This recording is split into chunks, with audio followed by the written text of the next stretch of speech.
Ngalakin Khadijan yung boja.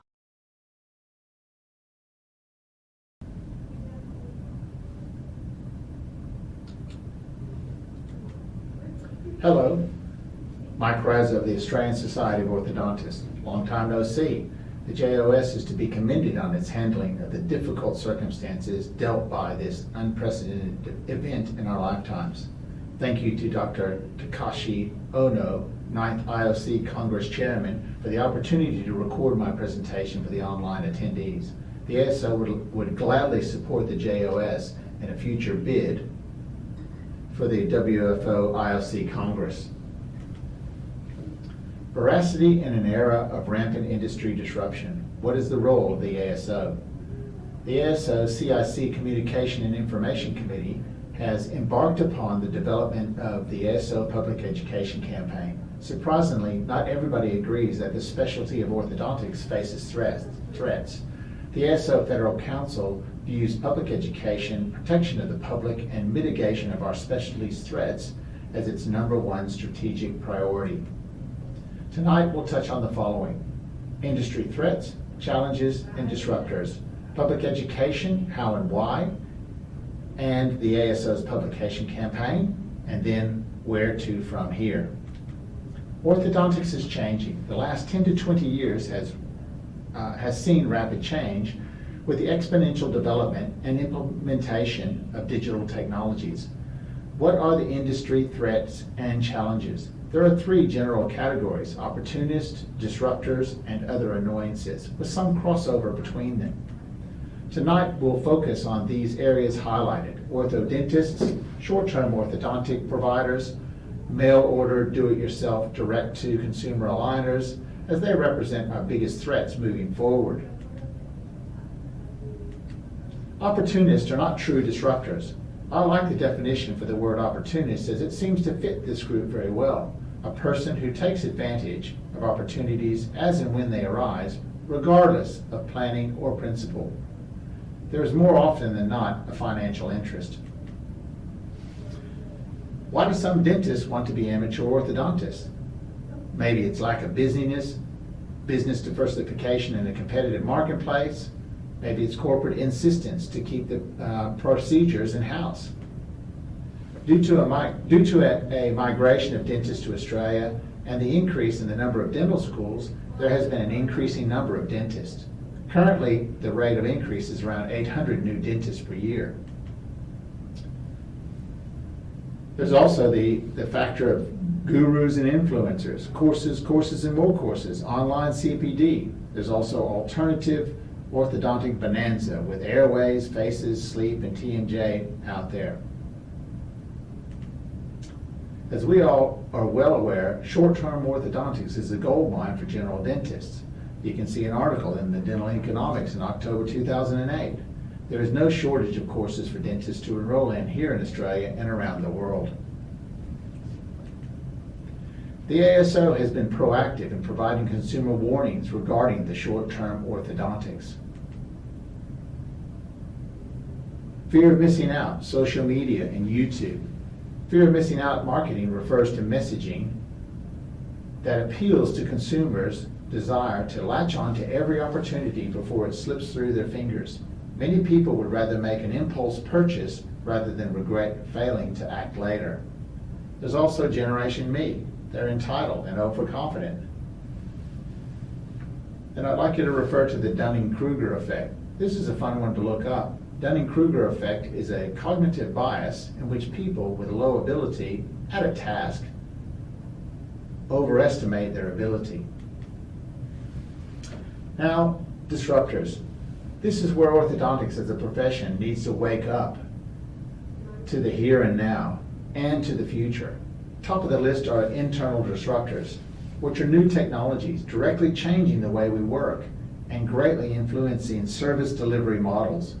None of these new technologies even existed 25 years ago. There does appear to be a future for teledentistry with some form of remote monitoring with the doctor-directed aligners. This changes the need for traditional reviews or follow-ups, potentially providing added convenience to the patient's experience. The last one on this list is an external disruptor that affects our business or industry.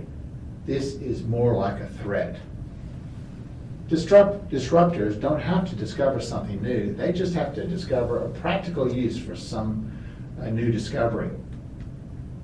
These on this triangle are all new disruptors. Amazon and Netflix didn't even make the list, as they are now older established companies. Netflix in particular was in direct retail competition with Blockbuster when digital streaming became viable. Netflix pivoted to offer digital streaming service, and it began programming all its own. Netflix pioneered the use of artificial intelligence and machine learning to tailor its outputs to consumer interests. Things are changing fast, and many other companies are being left behind or becoming obsolete. Travel industry, taxi, TVs, programs, newspaper, manufacturing, education, payment industry, and music. The world's biggest retailer does not own any goods.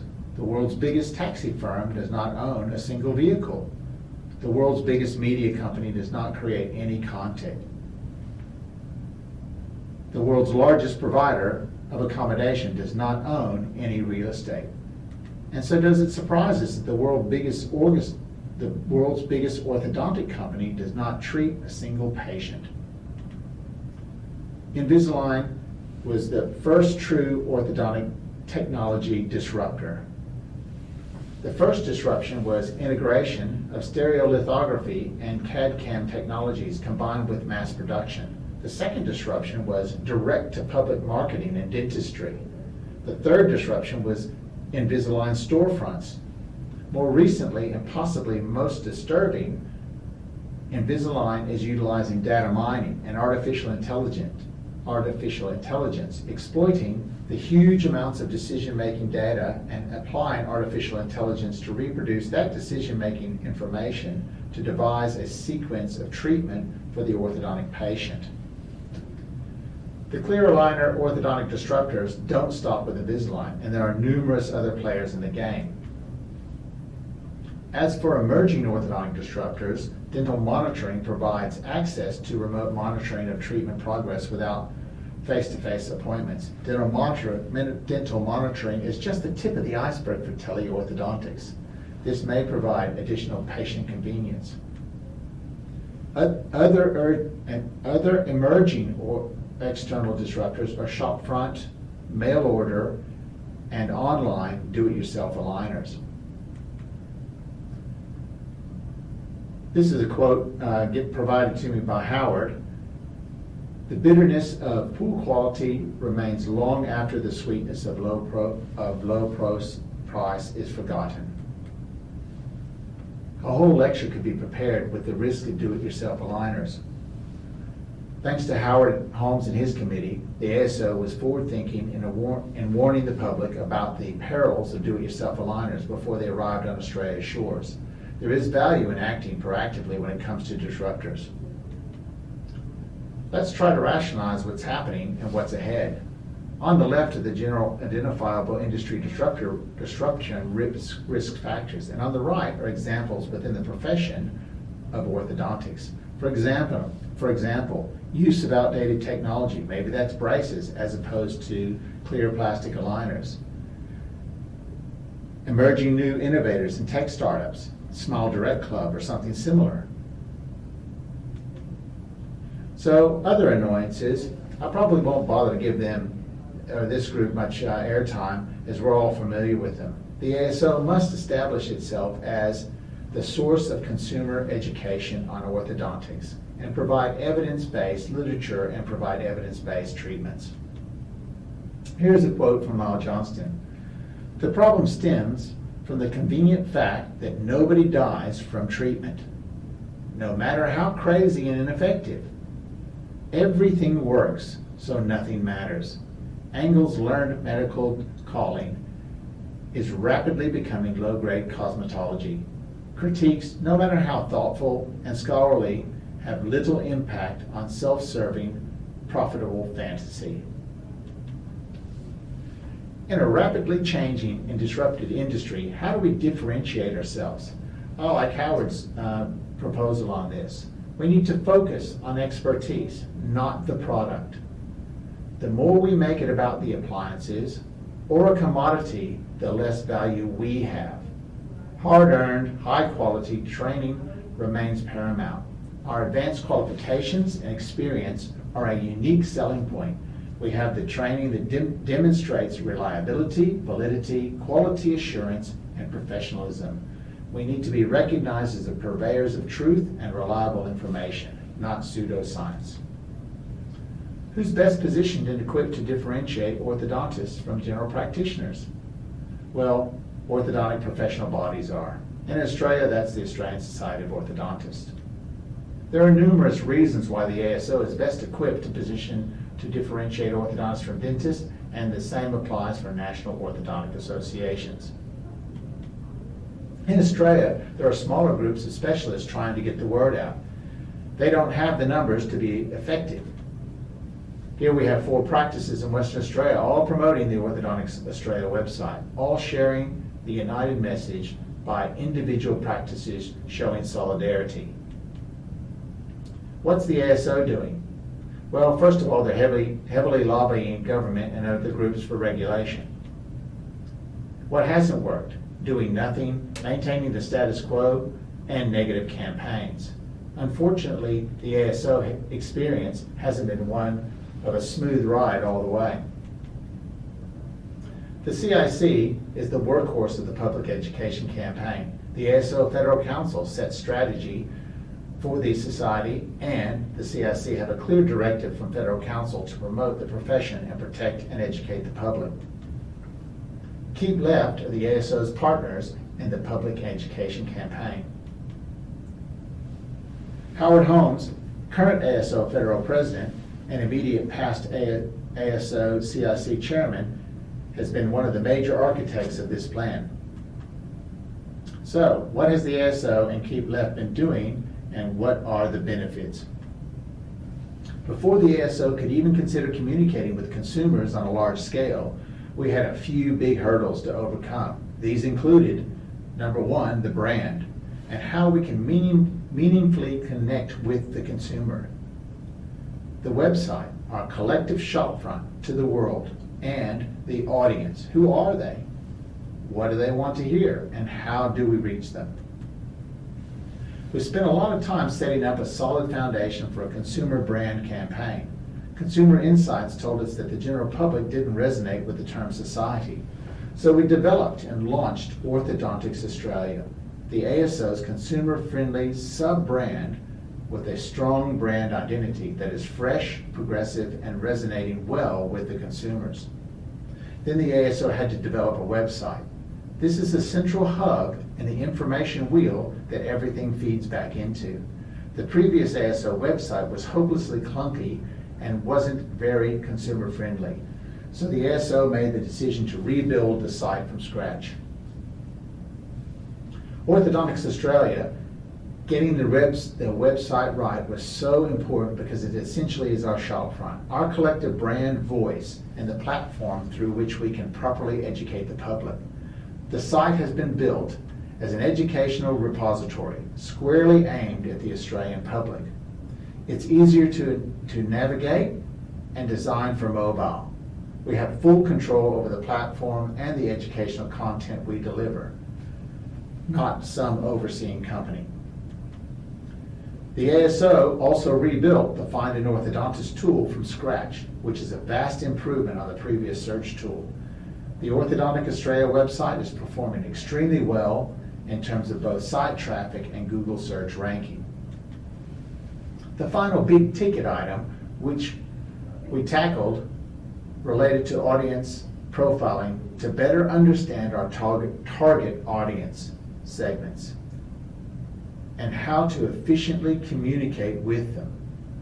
Without a better understanding who our target audiences were, we risk wasting a lot of money. The ASO now have 5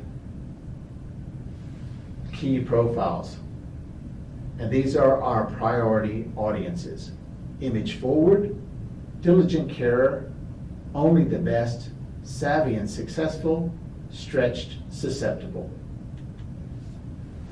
In addition to to the Orthodontics Australia brand development website and audience segmentation, we've also been engaging with consumers via social media, earned media, and of course our educational videos and downloadable resources to help them understand and differentiate between an orthodontist and a dentist, and raise awareness of the brand. The CIC has been proactive and reacted to the disruptors that have presented. So members of the CIC have responded to the fast braces as they've come on board, and on Today Tonight, Howard had a piece on do-it-yourself orthodontics. As of 2006-2018, we can now proudly say that we are Australia's trusted source in orthodontics. In 2 years, traffic to the website has increased from 3,000 visitors per month to a significant 32,000 visitors per month, a 980% increase in traffic. Organic search traffic, that is people who go to Google looking for something to do with teeth or orthodontics, has increased by 666% in the last 2 years. 36 of our 50 target keywords rank in the first 3 positions on page 1 of Google. This means that when someone searches for cost of braces or teeth straightening, for example, our page comes up first. Our education ebooks have been downloaded 5,800 times. Our confidence in the profession educational videos and animation have been viewed 75,000 times across YouTube and social media. Our earned media exposure has reached over 17 million people across a range of different media mastheads. Our Facebook community has grown by 675%, and in February 2018 alone, we reached 63,000 people via this channel. We know we're on the right track because we've also started to see other associations copy our approach, and we encourage that. It basically stabilizes and supports what we are saying. With the brand and the website settled, we were in a really good position to take our public education campaign to the next level in 2018. The aim was to start educating consumers more broadly about the difference between a dentist and an orthodontist, but this comes at a cost.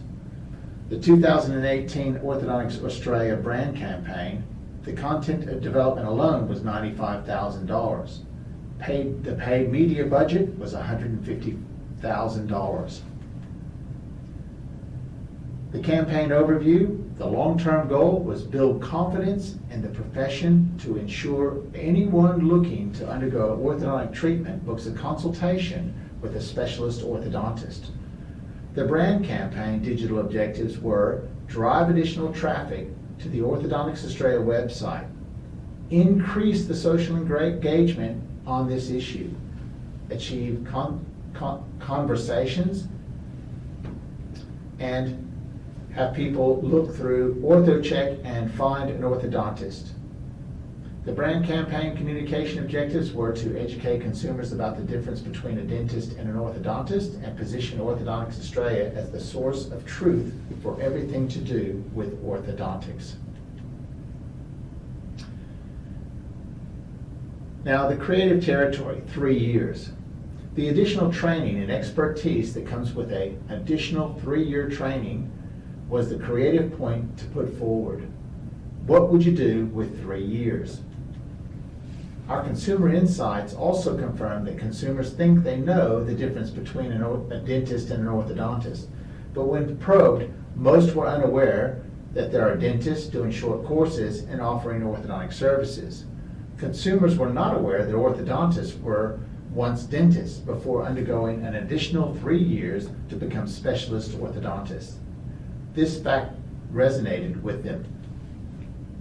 We launched the Orthodontic Check tool, a designated landing page on the Orthodontics Australia website that allows consumers to type in the name of the orthodontist they are seeing or considering seeing to confirm if, in fact, they are a specialist orthodontist with 3 years of additional training.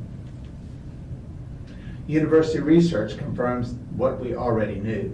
Not all consumers really know the difference between a specialist and a dentist doing orthodontics, but if given the choice, they would probably see a specialist. Next, the ASO developed the creative asset. A hero video, social media videos, practice posters, print ads, articles, and more. Catch-up TV. We provided multiple short video clips that were run on Catch-up TV and social media. If you check this website out down here at the bottom of the slide, you'll be able to see one of the videos that was produced by the ASO. The ASO set up a successful partnership across Mamma Mia and Fairfax to promote our campaign messaging and drive their audiences to the Orthodontics Australia website. The CIC exceeded the KPIs we set at the beginning of the campaign. Some significant results include we've reached more than 2.7 million people across all channels, 1.6 million complete video views across Catch-up TV, YouTube, and social media. 4,700 consumers used the find and check tools as a direct result of the paid campaign, and an additional 26,000 consumers were driven to our educational articles, and there was a 79% increase in overall website traffic. The ASO has also learned a lot about our audiences and whom to target with what. These results have been achieved on a $150,000 paid media budget, and we think it's a pretty good benchmark for our first brand campaign. We're confident we're starting to shift the dial on public awareness around the difference between a dentist and an orthodontist, but we still have a long way to go. Where to next?